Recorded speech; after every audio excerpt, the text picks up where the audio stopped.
सखी सहेली। सभी सुनने वालों को और प्यारी बुआ आपको नमस्कार।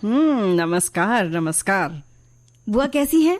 हम बस मस्त हैं। और जब 3 बजता है तुमसे मुलाकात हो जाती है, मतलब कोई बिटिया हो हमारे साथ में, बहुरिया लोग हों और उसके संग ढेर सारे हमारे जब श्रोता जुड़ जाते हैं तो बस मजा आ जाता है। और श्रोता लोग भाई प्रोग्राम शुरू होने से पहले ही अपनी जो गुफ्तगू है उनकी शुरू हो जाती है। भाई क्यों ना हो, जब जुड़ गए तो फिर जुड़ गए। हाँ। है ना। और किस तरह से मन से जुड़े हैं ये तो हम सब जानते हैं। दोस्तों आप भी वाकिफ हैं, चंचल बिटिया तुम भी जानती हो, है ना, कितने खुश हो जाते हैं। और बुआ देखो ना, हर दिन कुछ ना कुछ नया सीखते ही रहते हैं। अब तुम ये ना कह देना कि बुआ कुछ नया सीखिए नया सीखिए, लेकिन हम तो बता दें आज अंतर्राष्ट्रीय UHC दिवस है। तो हम बताएं UHC पूरा इसका मतलब पूरा नाम क्या होता है? अब लो तुम्ही ने कहा था कि बुआ ये शॉर्ट फॉर्म बोला करिए, तो हमने शॉर्ट फॉर्म सीखा, तो अब तुम करिए हम पूरा बताएंगे। बता दो। अच्छा। ये है अंतर्राष्ट्रीय सार्वभौमिक स्वास्थ्य कवरेज दिवस, यानी अच्छा, United international universal health coverage दिवस। देखो तो कितनी UHC, हाँ बिल्कुल, इसीलिए इसको UHC कहते हैं। छोट और बार सही है ना कि इतना सारा बड़ा ना हम बार बोलेंगे तो UHC अब हमारे सुनने वाले भी समझ जाएंगे कि हम किस बारे में बात कर रहे हैं। तो भाई देखो ये तो वर्ड फेमस बात है ना कि बिटिया बहुरिया जो कहती हैं बुआ सीख जाती हैं, तो हमने सीख लिया ना, आज हमने कह दिया UHC दिवस है। तो ढेर सारी शुभकामनाएं। और देखो सेहत अच्छी रहे इसके लिए खूब प्रयास किया जाता है। तो जो दिवस मनाया जाता है स्वास्थ्य दिवस वो अलग है, इसके संग संग ये भी है, UHC भी है। तो मतलब नित्य नया कुछ सीखते रहना चाहिए। बिल्कुल बुआ। और कितने सारे लोग हैं जो चलते फिरते भी बहुत सारी बातें सीख लेते हैं। किसी छोटे बच्चे से सीख लिया। सीखने के लिए ना तो उम्र है और ना ये जरूरी है कि किसी इंस्टीट्यूशन में ही जाकर सीखना है। यस, यही तो हम भी कह रहे हैं कि कुछ जरूरी नहीं है, चलते फिरते सीखते रहिए, लेकिन मन में ये रहे कि चलो कुछ नया सीखें। ऐसे ही किसी की जिंदगी से प्रेरणा लेकर भी तो हम सीख सकते हैं। बिल्कुल सीख सकते हैं। और इसीलिए तो हम बताते हैं सखी विशेष लेकर आते हैं। अलग अलग क्षेत्र में हमारी बिटिया लोगों ने क्या क्या किया है, मतलब और पुराने लोगों ने क्या क्या किया है। तो आज हम एथलीट के बारे में बताएंगे। बुआ कौन है ये एथलीट? गीता जुत्ची।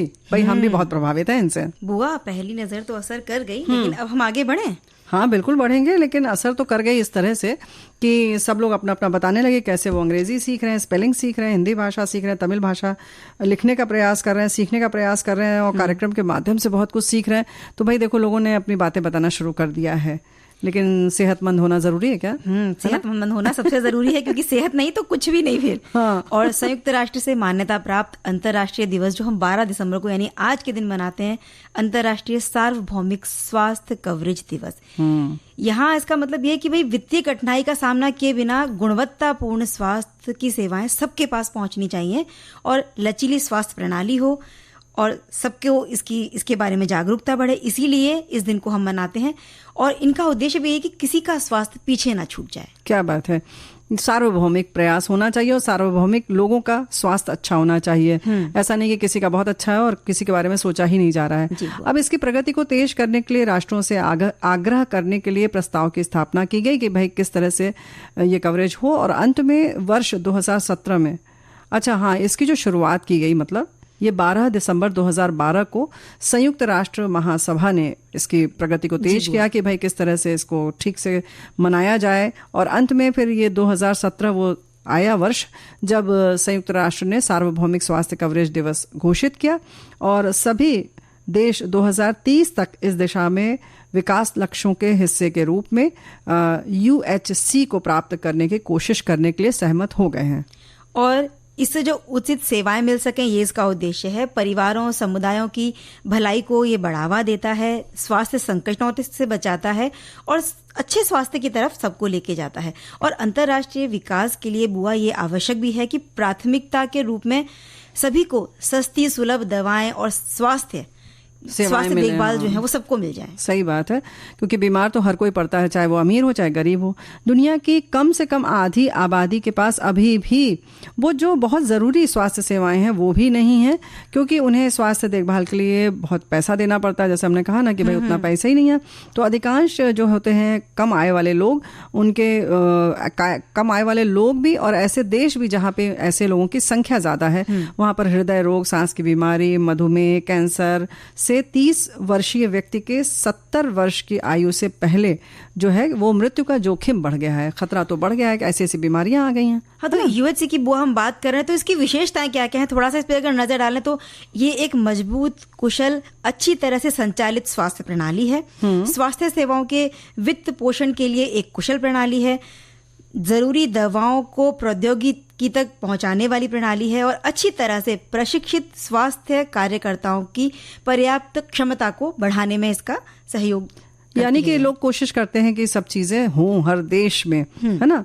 तो देश के किसी भी भाग में जो नागरिक बसे हुए हैं उनको किसी भी भेदभाव के बिना सार्वभौमिक रूप से स्वास्थ्य सेवाएं मिले और न्याय संगत उनका उपयोग मिले।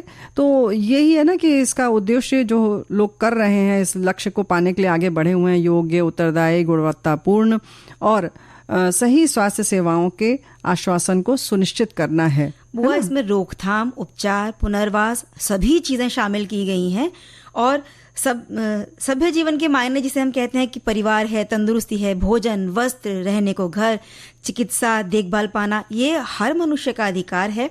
लेकिन परिस्थितियां कुछ आकस्मिक ऐसी होती है ना, जैसे बेरोजगारी, दुर्घटना, बीमारी, वैधव्य, वृद्धावस्था, इन सब चीजों में देखभाल की तो बहुत ही ज्यादा जरूरत होती है, बहुत जरूरी होती है। तो दीर्घकालीन आर्थिक विकास का ये आधार है और इसीलिए यूएचसी दिवस जो है हम मनाते हैं।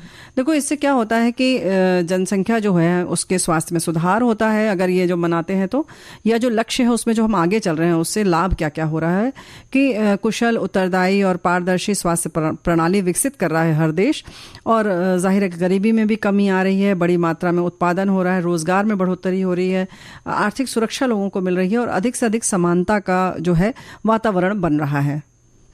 लेकिन किसी भी क्रियाकलापों में सुविधाओं को मुफ्त पहुंचाना ये यूएचसी का लक्ष्य नहीं है, क्योंकि कोई भी देश स्थायी आधार पर सभी सेवाओं को बुआ निःशुल्क तो प्रदान नहीं कर सकता ना। सही बात तो ये स्वास्थ्य प्रणाली बहुत सारे घटकों को शामिल करता है, जैसे स्वास्थ्य सेवा वितरण प्रणाली, स्वास्थ्य कार्यबल होना चाहिए, स्वास्थ्य सुविधाएं, संचार नेटवर्क भी बेहतर हो, स्वास्थ्य की जो तकनीकें हैं, सूचना प्रणाली है, गुणवत्ता है, आश्वासन तंत्र है, प्रशासन है, कानून है, इससे जुड़ी जो तमाम चीजें हैं उनको बेहतर बनाने का प्रयास ये करता है।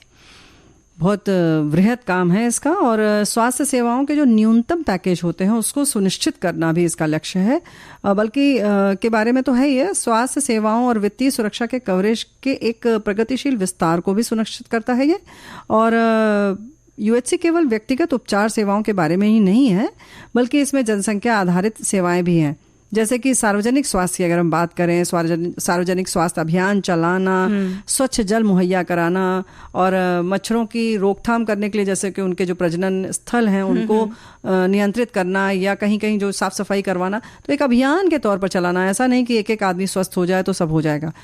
कुछ जगह जैसे ना कि बड़े वृहद स्तर पर करना पड़ता है, जैसे पोलियो के लिए कैंप लगाए गए, सब काम किया गया ना वैसा। और सामाजिक समावेश समेत सामंजस्य की ओर ये उठाया गया कदम है। इसमें WHO ने 4 श्रेणियां बनाई हैं और हर 4 श्रेणी में 4 स्वास्थ्य सेवाओं का उपयोग करते हुए समान तरीके से बताया। तो पहली जो श्रेणी है वो है प्रजनन, मातृ, नवजात और बाल स्वास्थ्य। इसकी जो 4 स्वास्थ्य सेवाएं हैं वो हैं परिवार नियोजन, प्रसव पूर्व और प्रसव के दौरान देखभाल, बाल टीकाकरण और निमोनिया की स्वास्थ्य सुविधाएं। और भाई इसी तरह से संक्रामक रोग की बात आती है तो तपेदिक का उपचार है, HIV है, हेपेटाइटिस का इलाज है, मलेरिया की रोकथाम है, पूरी तरह से स्वच्छता की बात है, ये सारी चीजें आ जाती हैं। फिर गैर संचारी रोग की अगर बात करें तो बढ़ते हुए रक्तचाप की उपचार और उनकी रोकथाम, शर्करा का लेवल अगर बढ़ता है यानी कि ब्लड शुगर लेवल बढ़ता है तो उसकी उपचार और उसकी रोकथाम, सर्वाइकल कैंसर की जांच और तंबाकू से जो और धूम्रपान से जो होने वाली बीमारियां हैं उनकी रोकथाम। हाँ, मतलब ये जागरूकता तो बहुत ज़रूरी है। अब सेवा जो है, जो स्वास्थ्य संबंधी जो सेवाएं हैं उनकी क्या क्षमताएं होनी चाहिए, उनको बढ़ाना और लोगों तक वो पहुंचे या लोग उस तक पहुंच सकें। तो भाई बुनियादी अस्पताल लोगों की पहुंच में हो, स्वास्थ्य कार्यकर्ता है उनकी जो है वो जनसंख्या बढ़े, उनकी जो संख्या है वो और बढ़े ताकि लोग बहुत आसानी से उनके पास जा सके और मतलब उनकी सेवाओं का लाभ ले सके। आवश्यक दवाएं जो हैं वो उनका उत्पादन और लोगों तक उसकी पहुंच होनी चाहिए और स्वास्थ्य सुरक्षा के अंतर्राष्ट्रीय स्वास्थ्य विनियमों का अनुपालन भी बहुत जरूरी है। और यूएचसी के प्रयास में विश्व की दृष्टि से देखें तो बहुत सारे प्रयास किए जा रहे हैं, बहुत सारे संगठन उनके साथ जुड़े हैं और हमारे देश में भी कई स्वास्थ्य योजनाएं बुआ शुरू की गई हैं, बहुत सारी शुरू कर गई हैं भाई। सही बात है। अगर हम बहुत खास की कुछ बात करने तो राष्ट्रीय स्वास्थ्य मिशन, इंद्रधनुष, राष्ट्रीय स्वास्थ्य नीति, आयुष्मान, केंद्र सरकार की स्वास्थ्य योजना, ऐसी बहुत सारी योजनाएं हैं। और खासतौर से जो जिनके पास पैसे की कमी है उनके लिए बहुत सारी और भी सुविधाएं हैं, कार्ड बन रहे हैं, तो उन सबका लाभ उठाना चाहिए, है ना बुआ। सार्वभौमिक स्वास्थ्य कवरेज दिशा देश में प्रगति करने के लिए कार्रवाई को तेज करता है और जो अनुकूल नीतियां हैं उनका निर्माण करता है स्वास्थ्य प्रणाली को मजबूत करने की, क्योंकि बहुत जरूरत है ताकि जो ऐसे लोग हैं जो खर्चे वहन नहीं कर सकते, उन पर कोई भार ना पड़े। तो भाई ये तो चीज़ें हैं ही। उसके संग संग जैसे हमने कहा ना कि स्वास्थ्य कर्मियों की संख्या बढ़ाई जा रही है ताकि लोगों को लाभ मिले, तो ऐसे ही स्वास्थ्य केंद्र भी जो है वो भी उनकी भी संख्या बढ़ाई जा रही है। उसके संग संग एक बात और है, ये सारी तो सुविधाएं हो गई, लेकिन जहां सुविधा मिलती है वहां भ्रष्टाचार भी बढ़ जाता है, है ना। तो उसमें भ्रष्टाचार, धोखाधड़ी, ये सब जो है उसके भी समाधान की पूरी व्यवस्था की जा रही है और ये भी एक लक्ष्य है। ऐसा नहीं है कि ये बिंदु छोड़ दिया जाएगा, है ना। तो प्रगति के लिए आगे बढ़ने के लिए कार्रवाई को तेज करना है, कर रहे हैं लोग, और स्वास्थ्य सेवाओं की बढ़ती लागतों के अनुकूल नीतियों का निर्माण करना होगा। तो लक्ष्य तो बहुत सारे हैं, ज़रूरत यही है कि प्राथमिक चिकित्सा है वो मजबूत बने ताकि जो लोग भी हैं उन्हें सब समग्र रूप से उसका लाभ मिल सके। उन्हें ये ना लगे कि अरे हमारे पास पैसे नहीं है या हम सुविधा संपन्न नहीं है तो हम यूं ही बीमार पड़े हुए हैं, है ना। वो हमारी भी यही शुभकामनाएं हैं कि ये जो संगठन इस तरह से काम कर रहे हैं, ये जो सेवाएं सबके लिए दी जा रही हैं, इनका भरपूर लाभ सभी को मिले। इस मीठे से गीत के बाद कुछ ऐसा ही हमारे साथी ने लिखकर भेजा है। कर तू मेहनत ए परिंदे, कर तू मेहनत ए परिंदे, इस दुनिया को अब तू झुका जा रे। कर तू मेहनत ए परिंदे, इस दुनिया को अब तू झुका जा रे। दौर नहीं ये शायद तेरा, तब भी तू करके दिखा जा रे। कर तू मेहनत ए परिंदे, इस दुनिया को अब तू झुका जा रे। और ऐसे ही लोग होते हैं जो वाकई में दुनिया में अपना नाम ऊंचा कर जाते हैं, और ऐसा ही एक नाम बुआ है गीता जुत्शी का, जो एक एथलीट हैं। इनका संबंध एथलीट से है, हम बता चुके हैं। और कमलजीत संधू के बाद ये वो दूसरी धाविका रहीं जिन्होंने एशियाई एथलेटिक्स में भारत का नाम बहुत रोशन किया और बहुत सी खेल स्पर्धाओं में राष्ट्रीय और एशियाई खेल के दौरान बहुत सारे रिकॉर्ड भी इन्होंने स्थापित किए। जी हाँ, गीता जुत्शी का जन्म 2 दिसंबर 1956 में हरियाणा के एक ऐसे गांव में हुआ जहां रूढ़िवादी विचारधारा के लोग थे, और ऐसे समय में महिलाओं ने जब अपने दिल की मतलब सुनने की हिम्मत की तो जाहिर है कि दिक्कत हुई। और उनमें पूर्व भारतीय ट्रैक और फील्ड एथलीट गीता जुत्शी का नाम भी है, जिन्हें लेकिन हम गर्व से लेते हैं जो उन्होंने करके दिखाया उसके लिए। और बुआ जुत्शी को प्रसिद्ध भारतीय एथलेटिक कोच मोहम्मद इलियास बाबर द्वारा प्रशिक्षण दिया गया था। जुत्शी जो थी अपने कॉलेज के दिनों से ही, विश्वविद्यालय के दिनों से ही उन्हें बड़ा जुनून था, और इस जुनून को देखकर ही बाबर उनको प्रशिक्षित करने के लिए राजी हुए थे। तो भाई जुनून आपको दिखाना पड़ेगा, गुरु ऐसे ही नहीं मिल जाएगा, है ना।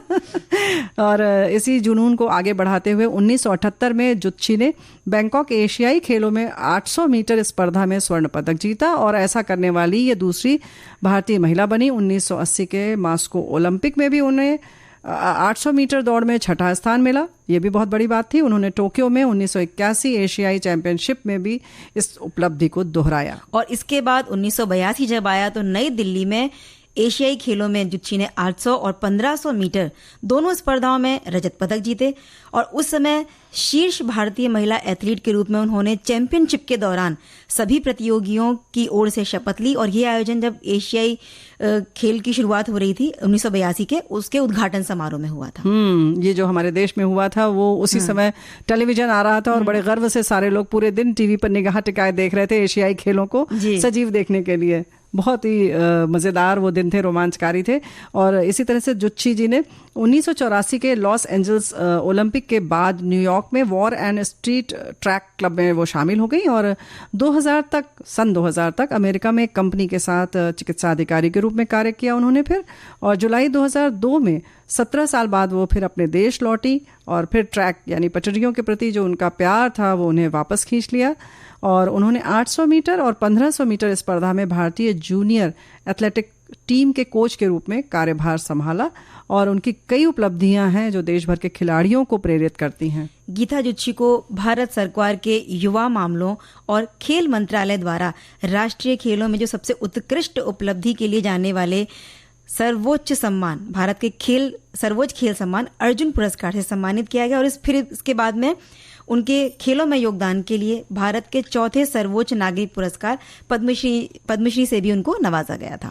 जुत्शी की कई उपलब्धियों ने न केवल देश को गौरवान्वित किया बल्कि उन्होंने अन्य भारतीय महिलाओं को भी गौरवान्वित करने के लिए जानी जाती हैं। ऐसी एक महिला बछेंद्री पाल भी हैं जो माउंट एवरेस्ट पर चढ़ने वाली पहली भारतीय महिला थी। उन दिनों एक समाचार पत्र में तत्कालीन प्रधानमंत्री श्रीमती इंदिरा गांधी जी के साथ जुत्शी की एक तस्वीर देखने के बाद बछेंद्री पाल ने राष्ट्रीय प्रसिद्धि की अभिलाषा से अपने कदम सफल भविष्य की ओर बढ़ा दिए थे। तो ये तो चंचल बेटिया पता चला कि बछेंद्री पाल प्रेरित हुई, लेकिन बहुत सारी ऐसी बेटियां होंगी, ठीक है उन्होंने एवरेस्ट की ऊंचाई नहीं नापी, लेकिन जो उनके मन का एवरेस्ट होगा उसको जरूर नापा होगा। ऐसे गीता जुत्शी या और भी जो हमारी सखी विशेष है उनसे प्रेरणा लेकर, है ना। और समय बढ़ते बढ़ते अब समय आ गया है धारावाहिक चित्रलेखा का।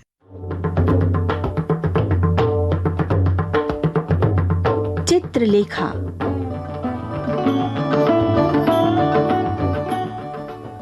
कथा जगत के कीर्तिमान हस्ताक्षर भगवती चरण वर्मा की सशक्त रचना चित्रलेखा।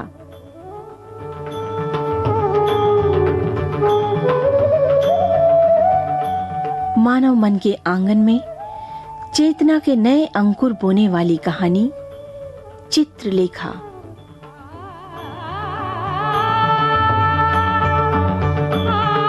पिछली कड़ी में हमारा परिचय हुआ था कुमारगिरी और बीजगुप्त दोनों की मानसिक अशांति से। हमने ये भी जाना कि चित्रलेखा जो इनकी उद्विग्नता का केंद्र थी स्वयं भी कम अशांत नहीं थी। आज इस कथा के एक अन्य पात्र के अंतर में उतरेंगे हम। आज हम देखेंगे श्वेतांक के मन की उथल पुथल।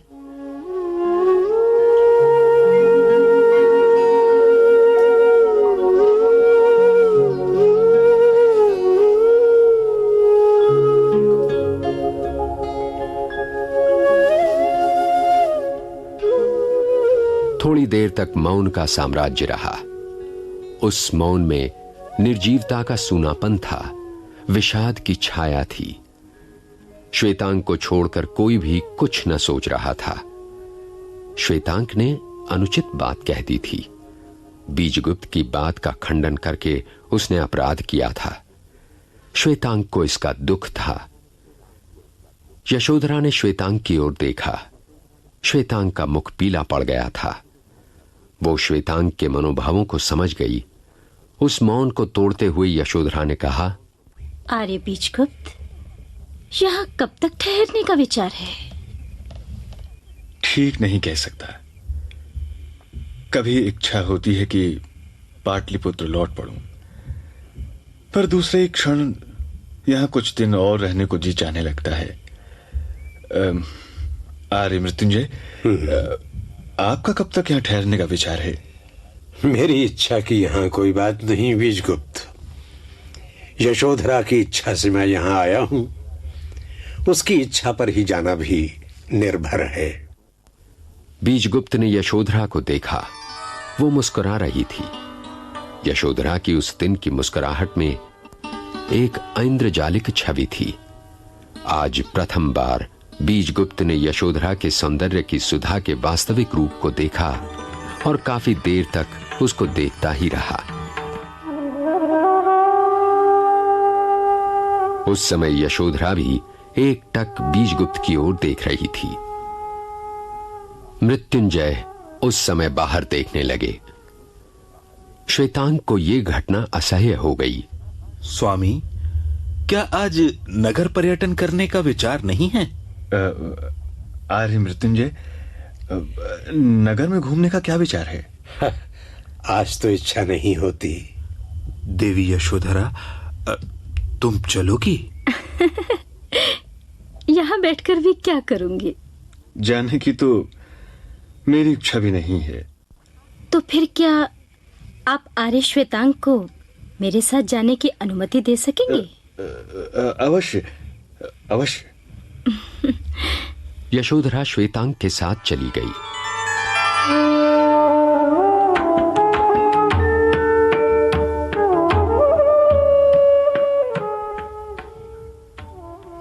आर्य, आप काशी में यज्ञ करने वाले थे ना? क्या आपने विचार बदल दिया? हाँ, कुछ दिनों के लिए विचार स्थगित कर दिया है। एक बात नहीं समझ पा रहा हूं बीजगुप्त। कौन सी देव? क्या यज्ञ से बलि प्रदान वाला अंश निकाला नहीं जा सकता? अरे तो बौद्ध भिक्षुओं की बातों में अभी नहीं पड़े। इतने रक्तपात से लाभ? ये रक्तपात धर्म में ग्लानि ही पैदा करता है। जो कुछ बुद्ध ने कहा उसमें तथ्य अवश्य है, और शायद सत्य भी है। अरे यहां जी नहीं लगता। यदि नगर में घूम आवे तो इसमें आपको कोई आपत्ति होगी? चलने की कोई विशेष इच्छा नहीं थी, किंतु आपत्ति का कोई प्रश्न ही नहीं। यदि चलना चाहते हो तो मैं भी तैयार हूं।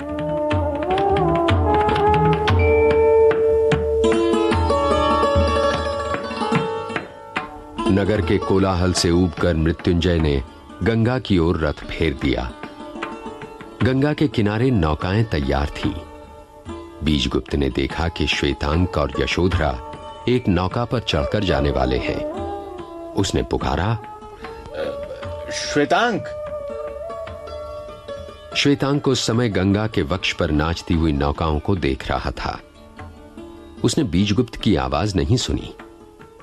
यशोधरा ने श्वेतांक से कहा, देखो, पिताजी के साथ आर्य बीजगुप्त आ रहे हैं। सत्यानाश। आर्य श्वेतांक, जीवन में संयम की बहुत बड़ी आवश्यकता होती है। देवी, संयम और प्रेम में विरोध होता है। इस समय तक मृत्युंजय और बीजगुप्त पास आ गए थे। श्वेतांक के मुख से क्षोभ मिश्रित निराशा के भाव अभी तक दूर न हुए थे। बीजगुप्त ने उसके मुखांकित भाव पढ़ लिए। उसने कहा, श्वेतांक, तुम लोगों के चले जाने के बाद हम लोगों का चित्त भी नहीं लगा। हम लोग भी चले आए। मैंने तो स्वामी से पहले ही चलने को कहा था। सब लोग नौका पर बैठ गए और नौका गंगा की धारा में छोड़ दी गई। चारों ओर गंगा के वक्ष स्थल पर नौकाएं उतरा रही थीं। कहीं गाना हो रहा था, कहीं बाजे बज रहे थे और कहीं लोग बातें कर रहे थे तथा हंस रहे थे।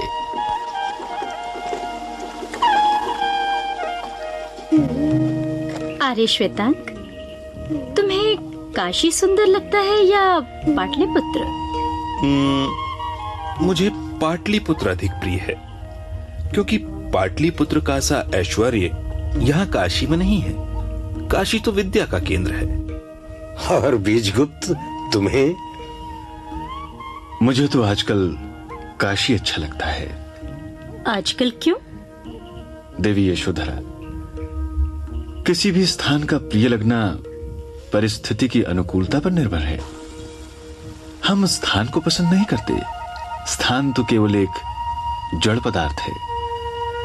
हम पसंद करते हैं वातावरण को, जिसके हम अभ्यस्त हो जाते हैं। प्रत्येक व्यक्ति को वो स्थान प्रिय होता है जहां उसका जन्म हुआ है, उसका लालन पालन हुआ है। सदा वहीं पर रहने से उसके मित्र वहीं पर बन जाते हैं। हमारा जीवन जड़ पदार्थों से निर्मित नहीं है, वो निर्मित है चेतन से, व्यक्तियों से, जिनके संसर्ग में हम आते हैं। ऐसी स्थिति में यह स्वाभाविक है कि मुझे पाटलिपुत्र अधिक प्रिय हो, पर बात यहीं समाप्त नहीं हो जाती। एक ही परिस्थिति सदा सबको नहीं सुहाती। हमारी प्रकृति परिवर्तन चाहती है। परिवर्तन के लिए यह आवश्यक होता है कि हम कुछ दिनों के लिए दूसरी परिस्थितियों में जाएं। वे दूसरी परिस्थितियां तब तक हमें सुहाती हैं जब तक हमारी परिवर्तन की भावना पूर्ण रूप से संतुष्ट नहीं हो जाती। मेरी तबीयत काशी में नहीं भरी, इसलिए मुझे अभी भी काशी बहुत प्रिय है। अरे बीजगुप्त, आप में एक विचित्र प्रतिभा है। आपके तर्क अकाट्य होते हैं।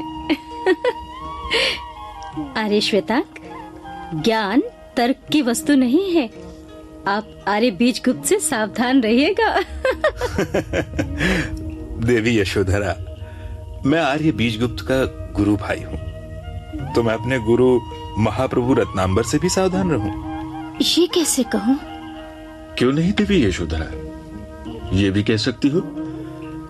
जो बात ठीक समझती हो उसके कहने में संकोच ही क्या? नहीं, संकोच की कोई बात नहीं आर्य बीजगुप्त। आपके विषय में मैं सब कुछ कह सकती हूँ, क्योंकि मैं आपसे इतनी घनिष्ठ हूँ कि मुझे आप में और अपने में अधिक भेदभाव नहीं दिखता। पर महाप्रभु रत्नांबर वे पूज्य हैं।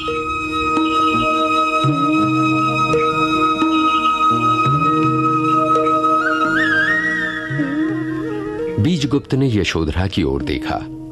उसकी आंखें यशोधरा की आंखों से मिल गईं। दोनों एकटक कुछ देर तक एक दूसरे को देखते रहे। यशोधरा की आंखों में लज्जा न थी, संकोच न था, एक सुषमा थी, स्पष्टता थी, निश्चल भाव था। बीजगुप्त की धमनियों में रक्त तीव्र गति से प्रवाहित होने लगा, हृदय धड़कने लगा, सारे शरीर में एक कंपन सा दौड़ गया। बीजगुप्त ने यशोधरा से अपनी आंखें हटा लीं। श्वेतांग की आंखों से उसकी आंखें मिलीं। श्वेतांग की आंखों ने कह दिया कि वो बीजगुप्त की इस भावना को समझ रहा है। बीजगुप्त को अपने ऊपर कुछ क्रोध हुआ और श्वेतांग के ऊपर भी। श्वेतांग, स्वामी। कुछ नहीं। अरे हाँ, हम लोगों को यहां आए हुए कितने दिन हुए? 8 दिन। तो अब पाटलिपुत्र लौट चलना उचित होगा। चित्रलेखा को भूलना असंभव है।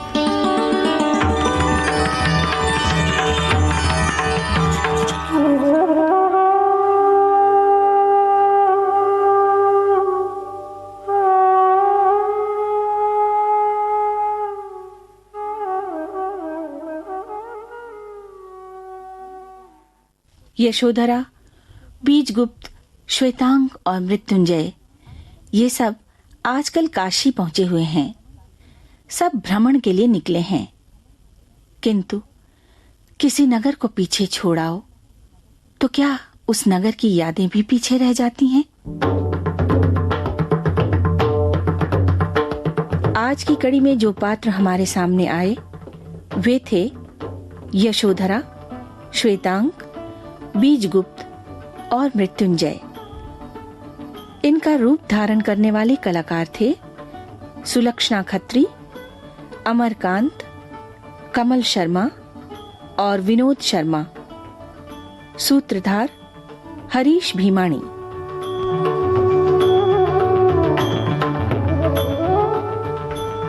इस कार्यक्रम के सहायक हैं राजेश मलिक और अजय राजकार ने।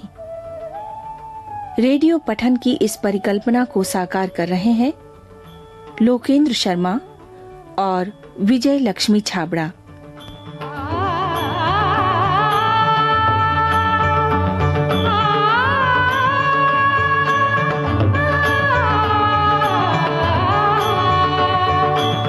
अब शीला शुक्ल आपसे विदा लेती है। नमस्कार।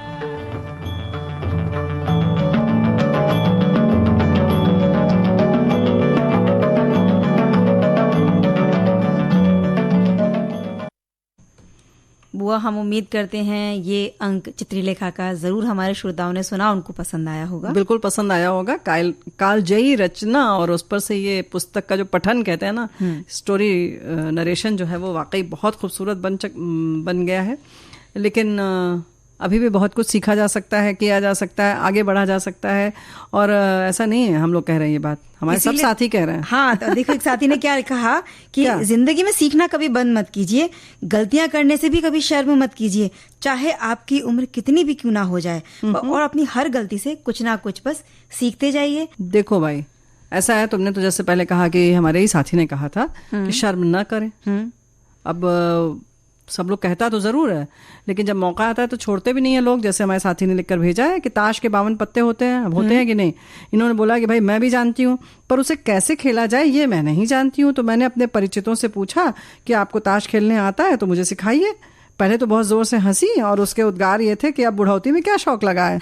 अब देखो, बताओ जरा, है? और जबकि दूसरे साथी हमारे लिख रहे हैं कि भाई सीखने के लिए कोई उम्र नहीं होती। नहीं तो जो हंसा था ना वो भी वैसे तो यही कहते होंगे कि सीखने की कोई उम्र नहीं है, सीखो करो, लेकिन जब सामने वाला कहेगा तो कहेंगे लो अब क्या जरूरत है। और बुआ, दिमाग को चुस्त दुरुस्त रखने के लिए भी ये बहुत ज़रूरी होता है कि कुछ ना कुछ सीखते रहें, क्योंकि इससे हमारी याददाश्त भी मजबूत बनती है और बहुत सारे फायदे हमें मिल जाते हैं।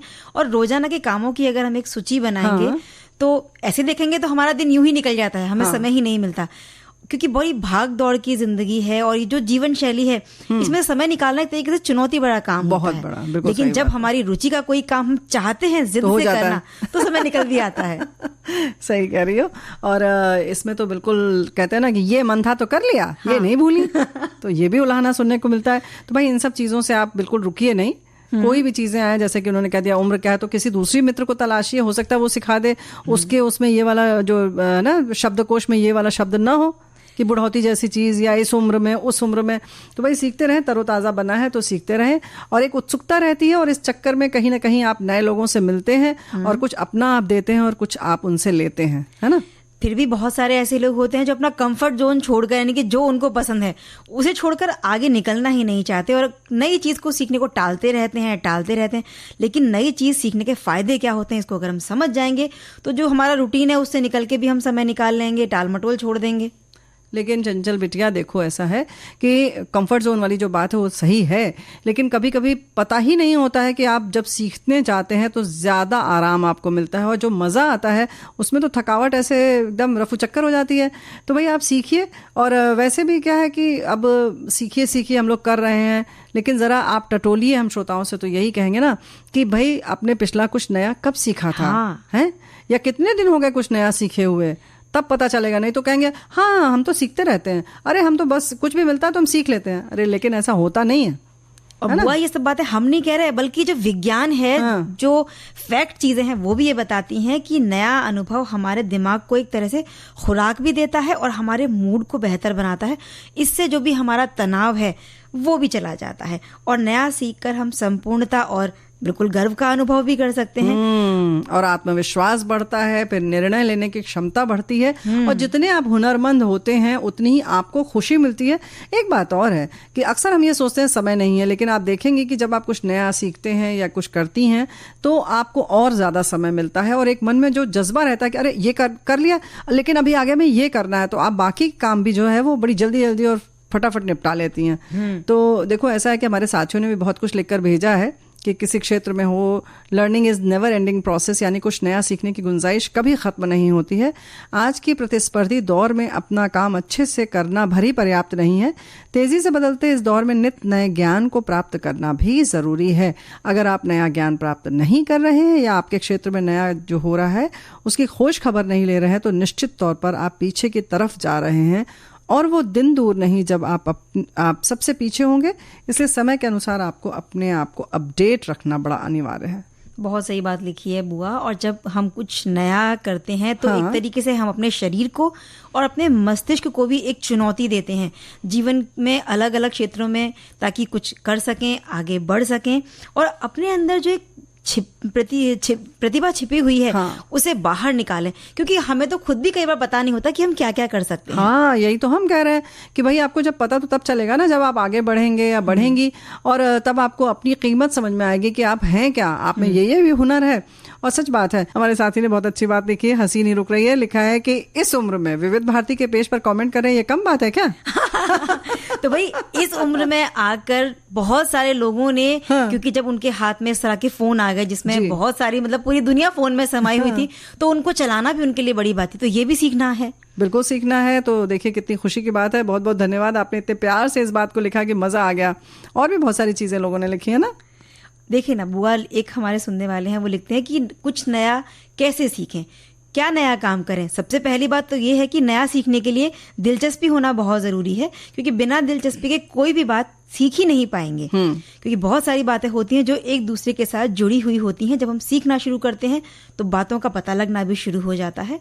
और आप देखें कि आपकी दिलचस्पी किस क्षेत्र में है या किस लाइन में है, आपको कहाँ जाना है, उससे संबंधित लोगों से मिलें, किताबें पढ़ें, और हो सकता है कि आप इंटरनेट की मदद भी ले लें। देखो, यही तो हम कह रहे हैं कि भाई जब आप आगे बढ़ेंगे, कुछ आगे कदम बढ़ाएंगे, तभी तो पता चलेगा कि कहाँ तक आप जा सकते हैं। तो इसका एक रास्ता हमारे साथी बता रहे हैं। कुछ करना, कुछ नया सीखने का एक शानदार तरीका है। नई चीज़ों को आजमाने के लिए हमेशा तैयार रहें, साथ में अपनी रुचि भी हो। जैसे मुझे रोज़ नए नए पकवान सीखने और बनाने का शौक है।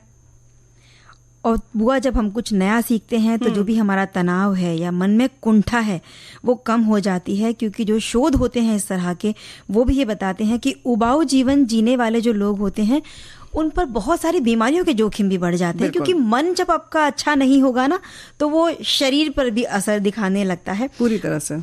और इसी तरह से जब अपनी दिनचर्या को आप बदलते हैं, कुछ नया करते हैं, क्योंकि जिस चीज की मांसपेशियां आदी हो चुकी थी तो उनकी ग्रोथ रुकी हुई होती है, वो आगे बढ़ने लगती है। और आगे बढ़ने में जो है हम भी बहुत मदद करते हैं, यानी सखी सहेली कार्यक्रम में। और हमारे साथी ने लिखा है कि चर्चा सुनकर हमारे सखाओं को भी इसमें रुचि मिलती है और प्यारा मंच है। तो प्यारे मंच पर फिर मिलेंगे। हाँ, क्योंकि बातें करते करते लगता तो है बहुत सारी बातें करते हैं, लेकिन घड़ी इजाजत नहीं देती ना बुआ। तो इजाजत ले लें। सभी सुनने वालों को चंचल वर्मा और प्यारी बुआ का नमस्कार। विविध भारती